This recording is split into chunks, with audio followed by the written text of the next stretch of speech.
Now, from the Columbia Basin, your local news source, this is iFIBER 1 News, presented in high definition. The #1 source for real-time local news, local sports headlines, and our very own Weather Center forecast covering the entire Columbia Basin. With your iFIBER 1 News team, reporting news in real time as it's happening. From the iFIBER Communications HD broadcast studio in Ephrata, Washington, this is iFIBER 1 News, and it starts now.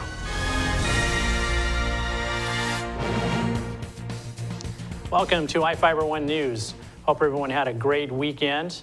I'm Cody Johnson reporting news from around the Columbia Basin for Monday, July 29th.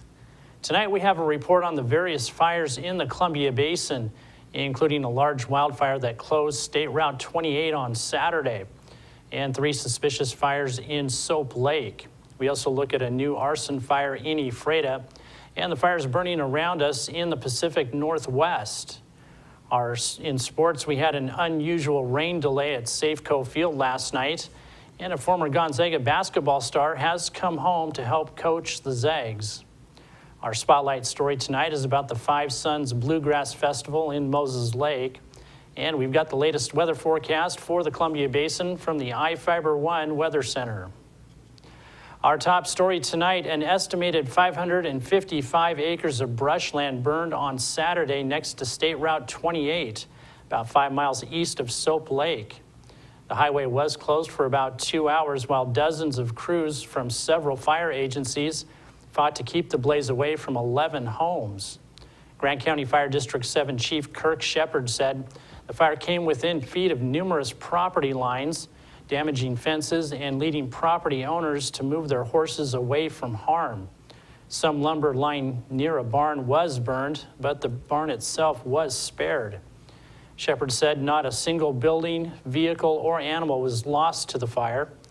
No cause has been determined at this time, although Shepard said investigators are leaning toward utility issues as a possibility. The fire started in a field next to a power pole. Shepard said the fire was the largest he's seen in his district in at least 2 years. Several fires in Soap Lake over the past couple weeks have no relation to suspicious fires in Ephrata.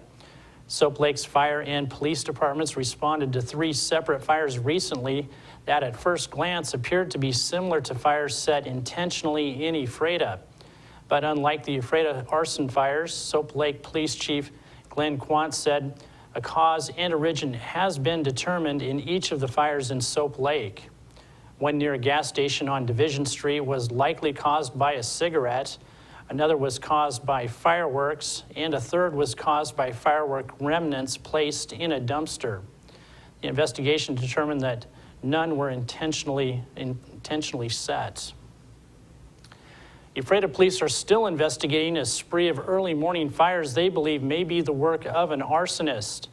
15 small fires have been set in trash cans and dumpsters in the southwest area of the city over the last 3 weeks. The majority of the fires were reportedly started between the hours of 10 p.m. and 3 a.m. Early this past Friday morning, a dumpster fire was reported in the 1400 block of Basin Street Southwest.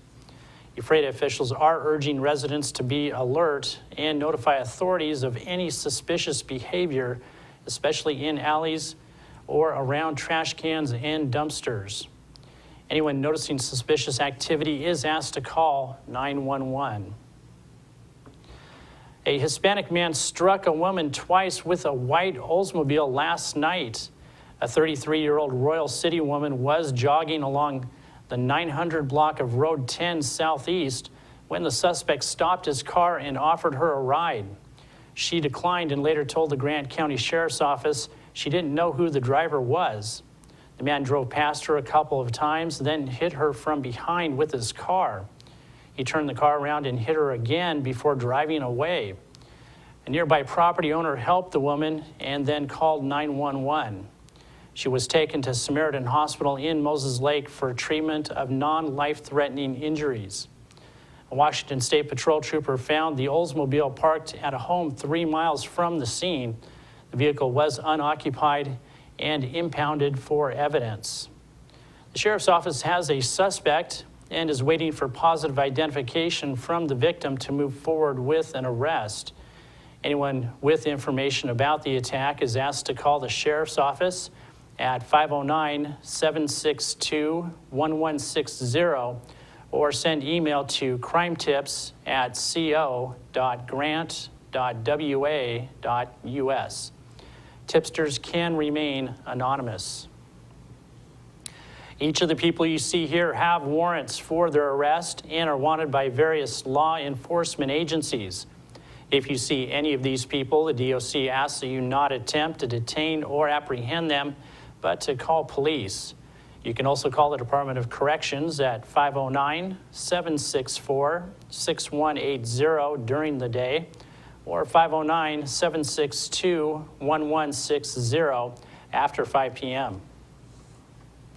Stay tuned. We'll be right back after these messages with the latest from the iFIBER 1 Weather Center, and we've got sports and more news on the way.